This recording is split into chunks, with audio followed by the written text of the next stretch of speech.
एक बच्चा था, नवजात शिशु, करीब 2.5 इंच का, एक रूडिमेंट्री स्ट्रक्चर ऑपरेशन 1.5 घंटे का सावधानी पूर्वक करा गया। नहीं सेव करते हैं तो उसके बाद में नीचे का हिस्सा सुन्न भी हो सकता था, लकवा भी मार सकता था उस बच्चे को। बहुत रेयर केस है। वो नर्व्स जो होती हैं उसको बचाना हमारा बड़ा कर्तव्य होता है। स्पाइना बाइफिडा बेसिकली ये स्पाइन की डिफेक्ट होती है। चिकित्सा क्षेत्र में एक बार फिर से बड़ा चमत्कार देखने को मिला है। राजधानी लखनऊ के बलरामपुर अस्पताल में एक दुर्लभ और जटिल जन्मजात स्थिति वाले बच्चे की सफल शल्य चिकित्सा की गई। बच्चे में जन्म से ही पीठ के निचले हिस्से में स्पाइना बिफिडा ऑकल्टा के कारण विकसित लिपोमेटस मास मौजूद था, जो बाहरी रूप से टेल लाइक स्ट्रक्चर के रूप में दिखाई देता था और किसी भी प्रकार की खिंचाव या हलचल पर दर्द उत्पन्न करता था। बच्चे के पिता सुशील कुमार और मां आरती देवी ने बताया कि किसी भी अस्पताल में इस जटिल जन्मजात स्थिति के ऑपरेशन को करने की हिम्मत नहीं दिखाई जा रही थी, जिससे वे चिंतित थे। बाद में बलरामपुर चिकित्सालय के ओपीडी पहुंचे, जहां वरिष्ठ बाल शल्य चिकित्सक डॉक्टर अखिलेश कुमार ने इस चुनौतीपूर्ण मामले को स्वीकार किया। वो नवजात काफी तकलीफ में होता है। डॉक्टर्स की पूरी टीम उसको डायग्नोज करती है और पूरा ट्रीटमेंट करती है। ट्रीटमेंट का क्या कुछ प्रारूप था, हमारे साथ ज्यादा बातचीत करने के लिए मौजूद हैं doctor MP Singh. Sir, Dainik Bhaskar में आपका बहुत बहुत स्वागत है। अगर इस पूरे क्रिटिकल केस की बात करते हैं तो क्या पूरा ये केस था सर? ये केस एक बच्चा था, नवजात शिशु, और उसके पास में कंजेनाइटल डिसीज थी।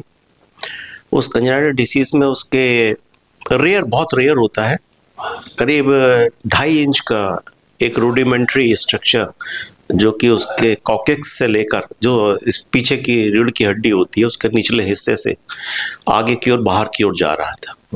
उस ऑपरेशन, चूंकि छोटे बच्चे होते हैं तो छोटे बच्चे न्यू बॉर्न वालों के लिए ऑपरेशंस बहुत डिफिकल्ट होता है। उनके पैरामीटर्स बहुत ही फ्लक्चुएट करते हैं बहुत जल्दी, तो सावधानी ज़रूरत से ज़्यादा बरती जाती है।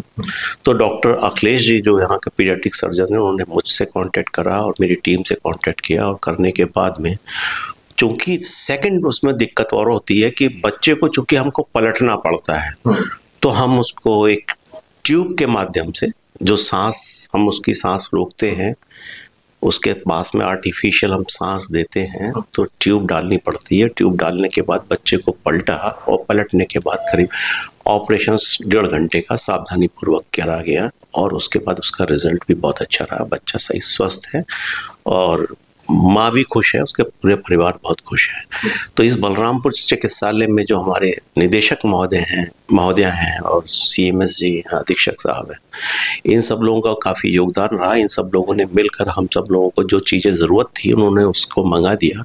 और यहाँ वैसे भी बहुत अच्छी फैसिलिटी है, इस जगह पर बहुत अच्छी फैसिलिटी है न्यू बॉर्न के लिए। चूँकि मैं ही आता हूँ अक्सर केस कराने के लिए, चूँकि मैं बहुत पहले से MD KGMC से कर रखा है। सन 92 में पास आउट, 93 में पास आउट किया था मैंने।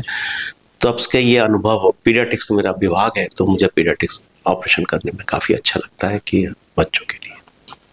वो जो एबनॉर्मल स्ट्रक्चर था, टेल लाइक स्ट्रक्चर था, उसकी वजह से बच्चे को क्या कुछ दिक्कतें हो रही थी, क्या कुछ समस्याएं हो रही? बच्चों को अगर वो नहीं करते तो भविष्य के अंदर, चूंकि वो कॉकेक्स से निकल रहा था, उससे एडजेसेंट था, तो उसमें नीचे की ओर जाकर नर्व्स भी होती हैं जो सप्लाई करती है नीचे के पेरिनियल एरिया के तरफ। अगर वो नहीं करते हैं, उसको नहीं सेव करते हैं, तो उसके बाद में नीचे का हिस्सा सुन्न भी हो सकता था, लकवा भी मार सकता था उस बच्चे को। तो उसको आगे भविष्य उसका अच्छा रहे, इसलिए हमने सावधानी बरतते हुए, नर्व्स को सेव करते हुए उस हिस्से को डॉक्टर अखिलेश जी ने निकाला, और बहुत ही अच्छी तरीके से निकाला पीडियाट्रिक सर्जन ने। कितना क्रिटिकल रहा ये पूरा ऑपरेशन और कितना ड्यूरेशन रहा, कितना समय लगा इस पूरे ऑपरेशन?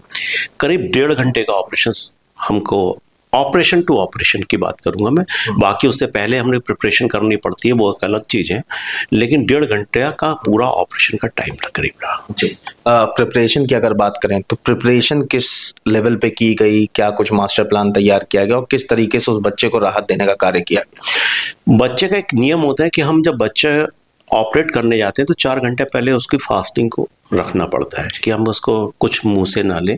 तो पहले से हम उसको ड्रिप लगा देते हैं, तो ड्रिप के अंदर बच्चे के जो न्यूट्रिएंट्स होते हैं वो उसके पैरामीटर्स गड़बड़ ना हो, इसलिए सेलेक्टिव हम फ्लूइड चलाते हैं। और इसके साथ साथ हमेशा ध्यान रखते हैं कि बच्चे को, चूंकि ऑपरेशन में एक स्ट्रेस होता है, वो स्ट्रेस ना हो, बच्चा रोए नहीं, ज़्यादा ना रोए, जितना ज़्यादा वो रोएगा, परेशान होगा, तो हम उसको पहले थोड़ा सा सिडेटिव ड्रग्स दे देते हैं, जिससे कि बच्चा ज़्यादा परेशान या हिले डुले नहीं, ज़्यादा दिक्कत ना करे।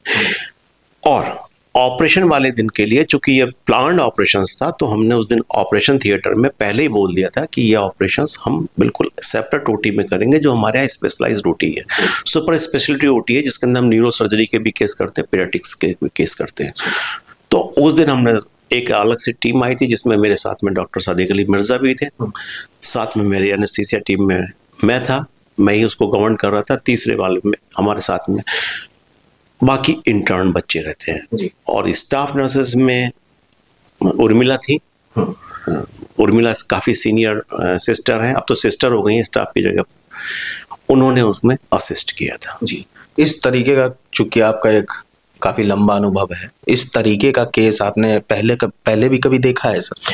हाँ, मुझे याद है कि मैंने इसी तरीके के केस एक बार मेडिकल कॉलेज में कराया था, और मेडिकल कॉलेज में जब उस समय मैं रेजिडेंट था, ये 92 की बात होगी करीब, तो प्रोफेसर वाकलू साहब थे, वाकलू साहब ने करा था इस तरीके से, और प्रोफेसर टी.एन. अग्रवाल मेरी एनेस्थीसिया टीम के थे। तो चूंकि मैं उनके साथ ही काम कर रहा था, तो मैं उन्हीं का नाम याद आया मुझे हमेशा कि वो केस एक कर रहा था मैंने, उसके बाद मैंने अब करने को मिला है। बहुत रेयर केस है इसका मतलब मुझे, जिसमें होता तो है मेनिंगोसील्स, और भी चीज़ें हो सकती हैं, बहुत सारी चीज़ें हो सकती हैं, लेकिन जितनी वो करीब मेरे हिसाब से 2.5 या 3 इंच की एक्सटेंशन था पूरा रूडिमेंट्री, और उसी में नर्व्स भी थी। जी, स्पाइना बाइफिडा का भी एंगल इसमें आ रहा है। स्पाइना बाइफिडा आखिर है क्या?